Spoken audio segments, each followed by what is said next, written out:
4 years ago, we're sitting on our front porch talking about what our brewery would be like. To go from a blank slate to how beautiful it is now is amazing to me.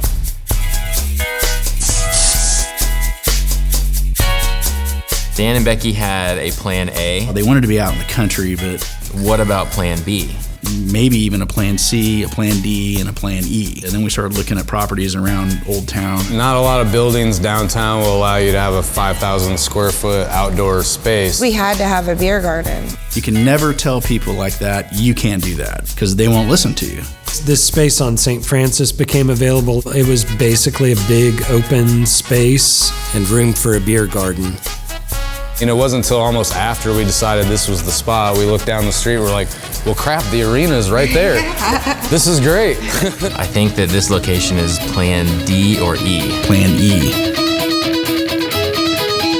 You set out with a goal, but where that ends up is going to be unknown because it's a process.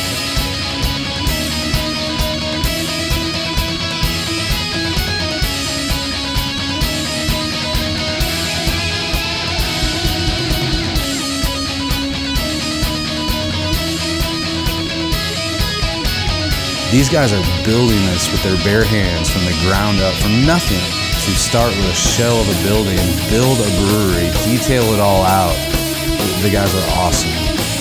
It's unbelievable.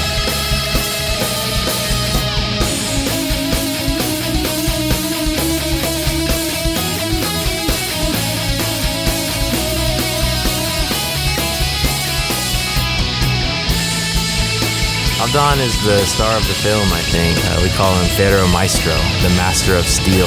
I look forward to sharing a beer with Abdon when this thing's all said and done. We're coming out swinging, man. We're going full force, and nobody's going to stand in our way from opening this. This is what Dan and I have been working towards for years.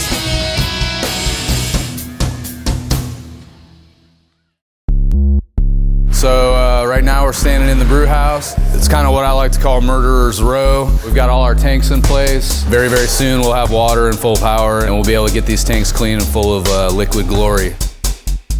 Some of our bar tops came in. We went with soapstone for our bar top, and I think it's just gonna look dynamite. We'll be pouring beer from right here.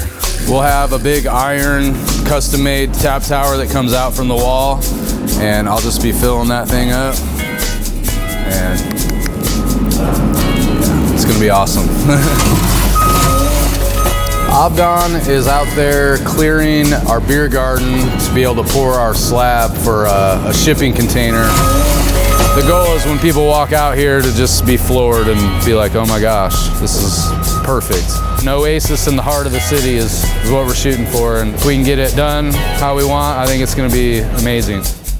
We are in the home stretch, so we anticipate a timely timeline. Big problem with our microbrewery license. Yeah, something about being too close to a church. So we called in Tony. Tony is basically like an attorney. I mean, that guy goes through all the codes and the rules, and We told them that they had misunderstood what the implications of the zoning code were. microbreweries were allowed by right according to the zoning code. That is our microbrewery license. Hey Dan, go ahead and brew some beer down in Wichita. We fought the law and we won. It was a huge relief. Nobody's gonna stand in our way from opening this. what was the question again? What sets Studium apart?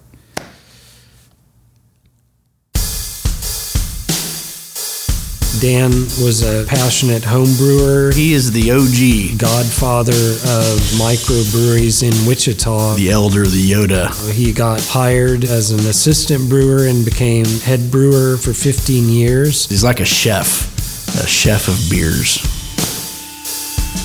Every brewer, if they're being honest with you, would probably tell you that there's something you can improve on every batch of beer you make. I've had about 3 years to work on these initial 12 recipes. What you want it to taste like, smell like, look like.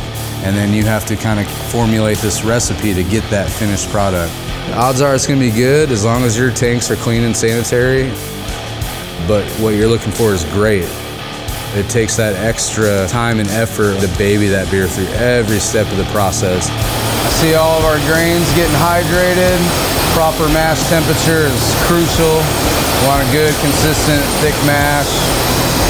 I like a good brown ale, and this is gonna be a monster. I want this beer to be the best possible product that me and my team can produce with our bare hands. You know, Dan and I told each other a long time ago that we wouldn't give up. There's no quit in me, period. With the help of Studium and our friends and family, like, this has become a reality for us. It's unbelievable. We are opening April 20th at 11 a.m. We did it. Come on in, guys. I think the story of Norton's Brewing is well-known, well-loved brewer making fantastic beer and doing what he wants to do and not having to ask permission anymore. It's their dream. That's what they wanted to do, and now they're doing it. I can feel all the love out there, man. I can feel all the love.